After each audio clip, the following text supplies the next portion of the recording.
Hello दोस्तों, मैं जाकिर हुसैन आपकी अपनी जेडएस क्लासेस में स्वागत करता हूं। मॉडर्न हिस्ट्री के अंतर्गत आज जो है हम रोलेट एक्ट, खिलाफत आंदोलन एवं असहयोग आंदोलन से संबंधित क्वेश्चन करेंगे। आशा है कि वीडियो आपको बहुत पसंद आएगी। लाइक और सब्सक्राइब शेयर ज़रूर करें और समय निकाल करके पढ़ें।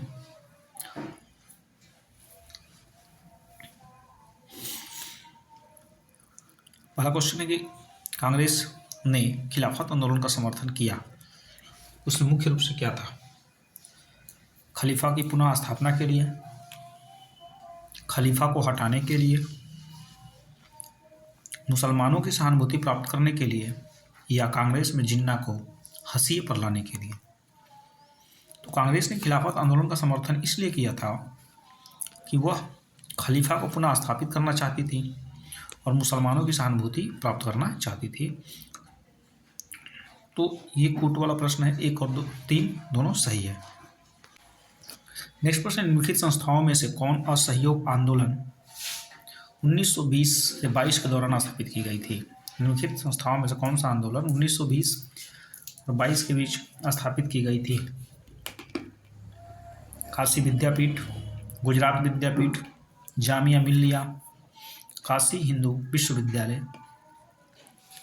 इसमें से कूट बताना है। तो असहयोग आंदोलन 1920 के दौरान स्थापित जो की गई थी वह था आपका काशी विद्यापीठ, गुजरात विद्यापीठ और जामिया मिल्लिया।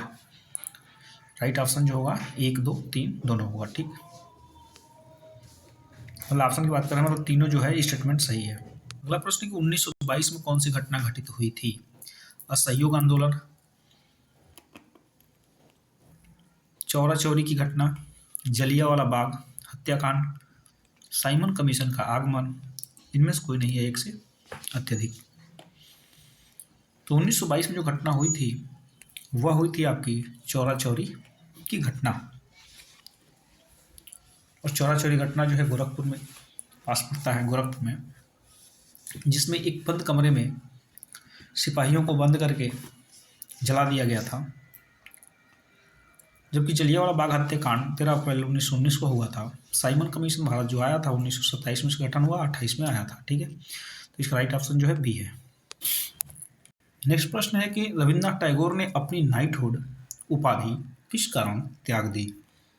सविनय अवज्ञा आंदोलन का क्रूर दमन के कारण, या भगत सिंह को जब फांसी दे दिया गया था, जलियांवाला बाग हत्याकांड के समय, या चौरी चौरा घटना के समय।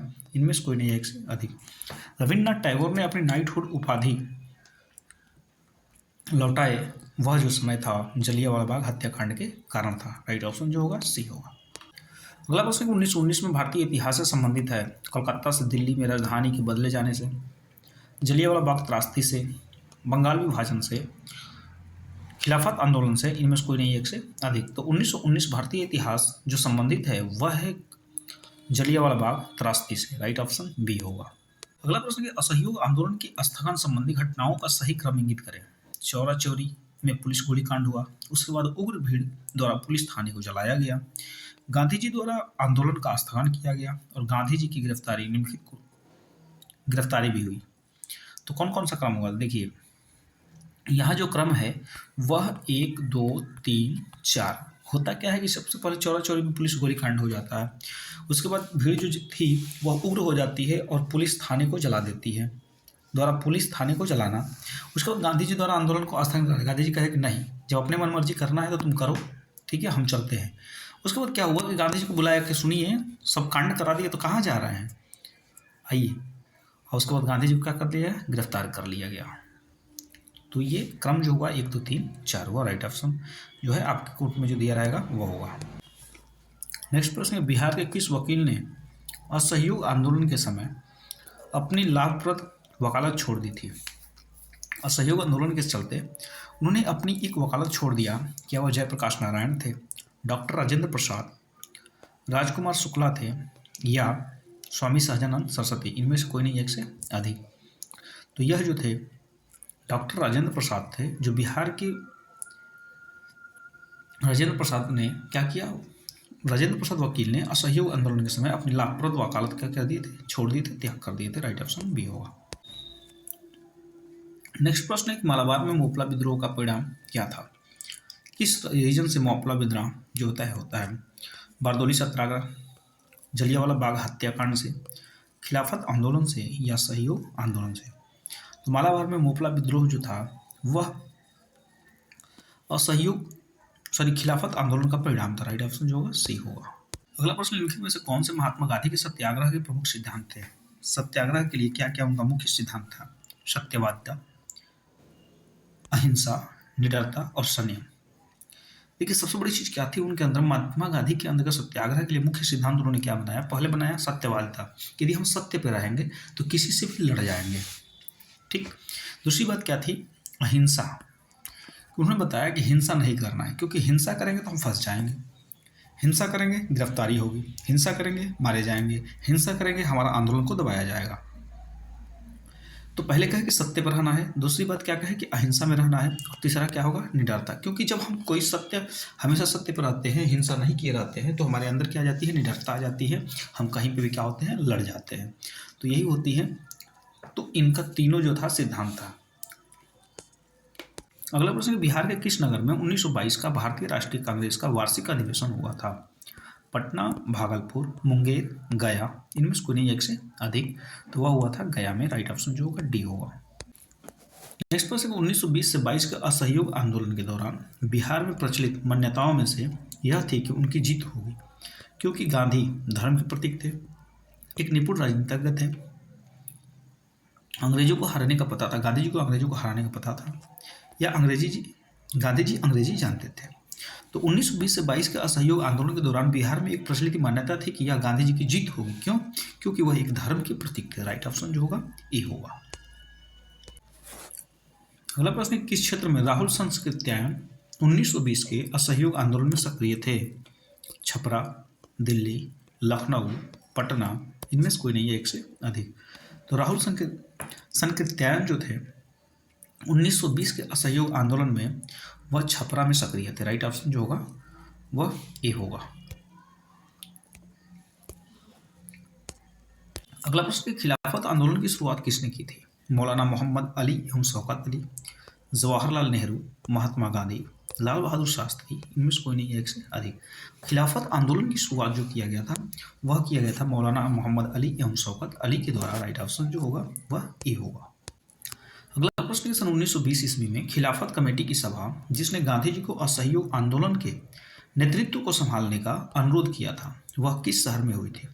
सन 1920 में ईस्वी की खिलाफत कमेटी की सभा जिसने गांधी जी को असहयोग आंदोलन के नेतृत्व को संभालने का अनुरोध किया, कहा कि गांधी जी अब क्या करिए, असहयोग जो है आंदोलन को संभालिए ना, क्योंकि हम लोगों से संभाल नहीं पा रहा है, आप थोड़ा सा राजनीति के बारे में जानते हैं। वह किस शहर में हुई? क्या लखनऊ में हुआ था, लाहौर में, इलाहाबाद में, या कराची? तो वह जो हुआ था इलाहाबाद में। राइट ऑप्शन जो होगा सी। देखिए यहाँ पर कह रहा है कि असहयोग आंदोलन की स्थगन संबंधी घटनाओं का क्या था? ये तो क्वेश्चन करा चुके हैं, जो क्रम था 1, 2, 3, 4, ठीक ना। ऐसे ही स्थगन भी होता रहेगा, ठीक ना। पढ़ाई नहीं करेंगे, ठीक ना, सिर्फ पीले पीले कार्ड देखेंगे या मेहंदी देखेंगे दूसरे के हाथों में, वहीं देख करके सुकून करना पड़ेगा। क्योंकि जब सुंदर अपने मन से करना है तो आपको चाहिए क्या? नौकरी। क्योंकि देखिए इस समय अभी पेपर की घटना में दिया कि 1.25 लाख रुपया मंथली कमाने वाले एक व्यक्ति को लड़की ने शादी से किया इनकार। अब समझिए कि उसके पास सरकारी नौकरी नहीं था, ठीक ना। अब यहाँ पे घटना कही जाए कि सरकारी नौकरी क्या है। सरकारी नौकरी का मतलब क्या है कि लोग समझ रहे हैं कि इनको भगवान बेचारा समझ रहे हैं, ठीक। वो दिन दूर नहीं कि जब ठेले पर बैठा करके बेचा जाएगा सभी लड़कों को, ये लीजिए इंजीनियर इतने लाख, डॉक्टर इतने लाख, टीचर इतने लाख। अब टीचरों में भी क्रेज आ गया, ये बीपीएससी टीचर समझ लिया आपने। आप बीपीएससी टीचर वाला क्या, बोर्डिंग लगवा रहा है, होर्डिंग लगवा रहा है, गेट बनवा रहा है, तो उस पर बीपीएससी टीचर, वाह वाह, कितनी गॉड्स की बात है। अगला प्रश्न है कि अखिल भारतीय खिलाफत सम्मेलन जो कि 1919 में चुना गया उसके अध्यक्ष कौन थे? महात्मा गांधी, जवाहरलाल नेहरू, शौकत अली, एसी बोस। तो अखिल भारतीय खिलाफत आंदोलन जो 1919 में हुआ था उसके अध्यक्ष थे Mahatma Gandhi. Right option A होगा। नेक्स्ट प्रश्न है कि रॉलेट एक्ट कब पास हुआ था? 1919 में, 1920, 1921, 1922। तो रॉलेट एक्ट जो आया था वह आया था 1919 ईस्वी में, और इसे कहा गया था बिना दलील बिना वकील का कानून कहा गया था। इसे अंधा कानून भी कहा गया था, क्योंकि इसमें क्या किया जाता था, बिना किसी नोटिस के जिस पे शक होता था सरकार जो है, अंग्रेज सरकार उसको उठा करके ले जाकर के 2 साल के लिए जेल में बंद कर देती थी। ठीक है, और बताया भी नहीं जाता था कि आपको किस जुर्म में गिरफ्तार किया जा रहा है।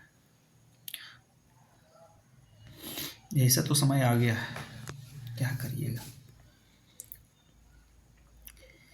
वैसे भी आपको शादी नहीं कराई जाएगी और बताया नहीं जाएगा कि आपको किस कारण से शादी नहीं कराई जा रही है, क्योंकि आप समझते हैं कि भैया क्या है, हम बेरोजगार हैं। ठीक ना, बेरोजगारों की पूछ कहीं नहीं है, बेरोजगारों वालों को कौन नहीं पूछ रहा है। बेरोजगारी का धब्बा मिटाना है तो नौकरी पाना है। अगला प्रश्न है कि गांधी जी ने असहयोग आंदोलन कब प्रारंभ किया था? 1920, 1919, 1921, 1922, इनमें से कोई नहीं है एक से अधिक। तो गांधी जी ने असहयोग आंदोलन जो प्रारंभ किया था वह किया था 1920 में। राइट ऑप्शन जो होगा ए होगा। अगला प्रश्न है कि जलियांवाला बाग में प्रदर्शन के लिए लोग जमा हुए थे, किस चीज़ की प्रदर्शन के लिए? गांधी जी और लाला लाजपत राय की गिरफ्तारी के विरोध में, या किचलू तथा सत्यपाल के बंदी बनाने के विरोध में, बैसाखी की प्रार्थना के लिए, या पंजाब सरकार के अमानवीय कार्यकलापों के लिए? तो जो जलियांवाला बाग में प्रदर्शन कर रहे थे लोग, वह किचलू तथा सत्यपाल नाम के व्यक्ति जो बंदी बनाए गए थे उनके प्रदर्शन विरोध में इकट्ठा हुए थे। राइट ऑप्शन जो होगा बी होगा। नेक्स्ट प्रश्न कि महात्मा गांधी ने खिलाफत आंदोलन का समर्थन क्यों किया था? खलीफा ने क्रांतिकारियों को शरण दी थी। गांधी जी ने अंग्रेजों के खिलाफ अपने आंदोलन में भारतीय मुसलमान को सहयोग प्राप्त करना चाहा था, या खलीफा ने भारत के स्वतंत्रता आंदोलन का समर्थन किया, या खलीफा गांधी जी के अच्छे मित्र थे। तो यहाँ पे हम देखेंगे कि महात्मा गांधी ने खिलाफत आंदोलन का समर्थन इसलिए किया था क्योंकि वह गांधी जी के अंग्रेजों के खिलाफ अपने आंदोलन में भारतीय मुसलमान का सहयोग प्राप्त करना चाहते थे। राइट ऑप्शन जो होगा बी होगा। अगला प्रश्न का असहयोग आंदोलन के दौरान किसने पटना कॉलेज छोड़ा जबकि उसकी परीक्षा के केवल 20 दिन ही बचे थे? राजेंद्र प्रसाद, ब्रजकिशोर, प्रकाश नारायण, श्री कृष्ण सिन्हा, या इनमें से कोई नहीं एक से अधिक। तो वह छोड़ने वाले जो व्यक्ति थे जयप्रकाश नारायण थे। उन्होंने कहा कि पढ़ाई की बाढ़ में पहले हमारा असहयोग आंदोलन में सहायता करना है और अपने देश को क्या करना है, आज़ादी की तरफ ले जाना है। ये क्वेश्चन जो था रिपीट हो गया है, इसके लिए स्किप कर दिया मैंने। जलियांवाला बाग नरसंहार किस गांधीवादी सत्याग्रह के संबंध में हुआ? स्वदेशी सत्याग्रह, रोलेट एक्ट सत्याग्रह, बारदोली सत्याग्रह, व्यक्तिक सत्याग्रह, इनमें से कोई नहीं एक से अधिक। जलियांवाला बाग नरसंहार किस गांधीवादी सत्याग्रह के संबंध में है? वह था Rowlatt act satyagraha. Right option B. Next question है चंपारण में गांधी जी को आमंत्रण किसने किया था? राजेंद्र प्रसाद, राजकुमार शुक्ल, मजहरुल हक, कृष्ण साहब, इनमें से कोई नहीं एक से अधिक। तो चंपारण में गांधी जी का आमंत्रण किसने दिया था? वह दिया था राजकुमार शुक्ल ने। कहा कि हमारे यहाँ आइए क्योंकि वह लोग हमारे से जबरदस्ती नील की खेती कराते हैं। इसका राइट ऑप्शन क्या होगा? बी होगा। अगला प्रश्न है कि महात्मा गांधी ने अपनी सत्याग्रह की तकनीकी का प्रथम प्रयोग कहाँ पर किया था? चंपारण, गुजरात, मतलब खेड़ा में, अहमदाबाद मिल हड़ताल में, रोलेट एक्ट, इनमें से कोई नहीं एक से अधिक। अब देखिए जब गांधी जी अहमदाबाद मिल हड़ताल में गए थे मजदूर के लिए, बंधुआ मजदूर के लिए, तो जानते थे उनकी जो मजदूर मालिक था उनकी जो लड़की थी वह इनकी क्या थी? मित्र थी। तो ये जाके उससे कहे, जानते थे कि हम कहाँ हथौड़ा मारना है, जाके उससे कहते हैं और मजदूरों को क्या करते हैं? हक दिलवाने का काम करते हैं। चलिए बात यह है कि महात्मा गांधी ने सत्याग्रह की तकनीकी का प्रथम प्रयोग इस पर किया था, वह चंपारण बिहार में किया था। राइट ऑप्शन जो होगा ये होगा। अगला प्रश्न कि ब्रिटिश शासन काल में किस कानून के अंतर्गत लोगों को बिना उचित कार्रवाई के बंदी बनाने की अनुमति थी? रोलेट एक्ट 1870 का, Sydney code, Hindu code bill, या इलबर्ट बिल, इनमें से कोई एक से अधिक। तो मैंने बताया बिना दलील बिना वकील रोलेट एक्ट था। ठीक है, राइट ऑप्शन ए होगा। अगला प्रश्न इनमें से किस व्यक्ति को गांधी जी अपना राजनीतिक गुरु मानते थे? दादा भाई नौरोजी, एम.जी. रनौड़े, गोपाल कृष्ण गोखले, बाल गंगाधर तिलक, इनमें से कोई नहीं एक से अधिक। तो गांधी जी जो है अपना राजनीतिक गुरु मानते थे वह थे गोपाल कृष्ण गोखले को। राइट ऑप्शन जो होगा सी होगा। अगला प्रश्न है चौरा चौरी कांड घटना कब हुई थी? 5 फरवरी 1922, 26 जनवरी 1857, 15 अगस्त 1857, या 25 दिसंबर 1925 को? तो चौरा चौरी घटना जो हुई थी वह हुई थी 5 फरवरी 1922 को। राइट ऑप्शन जो होगा ये होगा। रोलेट एक्ट का भारतीय राष्ट्रीय कांग्रेस ने विरोध किया क्योंकि इसका लक्ष्य क्या था? व्यक्तिगत स्वतंत्रता को सीमित करना, भारतीय राष्ट्रीय कांग्रेस को प्रतिनिधित्व करना, सांप्रदायिक प्रतिनिधित्व को विस्तृत करना, देशद्रोह के आरोप में राष्ट्रीय नेताओं को बंदी बनाना। इनमें से कोई नहीं है, एक से अधिक। देखिए रोलेट एक्ट भी बहुत खतरनाक एक्ट है, ठीक है ना। इस समय क्या है, इस समय प्रेम एक्ट भी बहुत खतरनाक है। करेंगे आप कुछ नहीं, पता चलेगा दूसरा कर लिया और उठा के पुलिस आपको लेके चली जाएगी, ठीक ना, बिना बताए घर से पकड़ के लेके जाएगी खूब बढ़िया से। ध्यान रखें। रोलेट एक्ट का भारतीय राष्ट्रीय कांग्रेस के विरोध में क्या लक्ष्य था?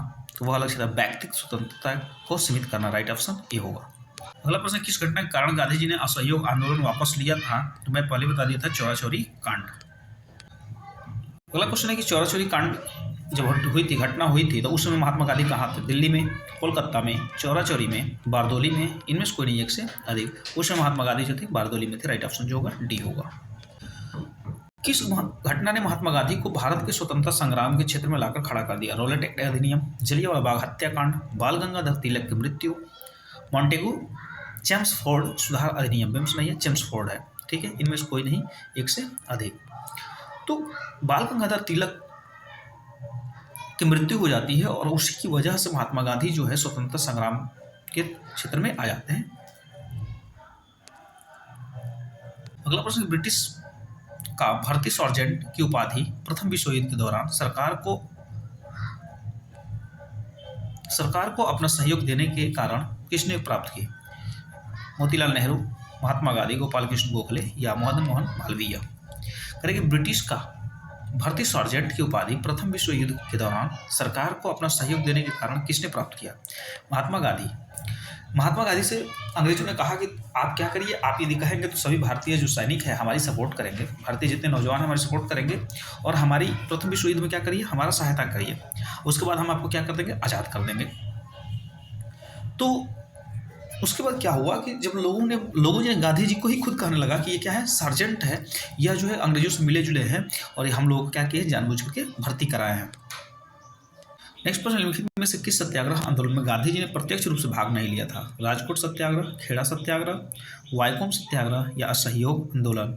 इनमें से कोई नहीं, एक से अधिक। तो गांधी जी जिस सत्याग्रह में प्रत्यक्ष रूप से भाग नहीं लिए थे वो था वाईकोम का सत्याग्रह। राइट ऑप्शन जो होगा सी होगा। ठीक है, लाइक सब्सक्राइब शेयर जरूर करें, ठीक है ना। कमेंट सेक्शन में बताएं कैसी रही क्लास। धन्यवाद।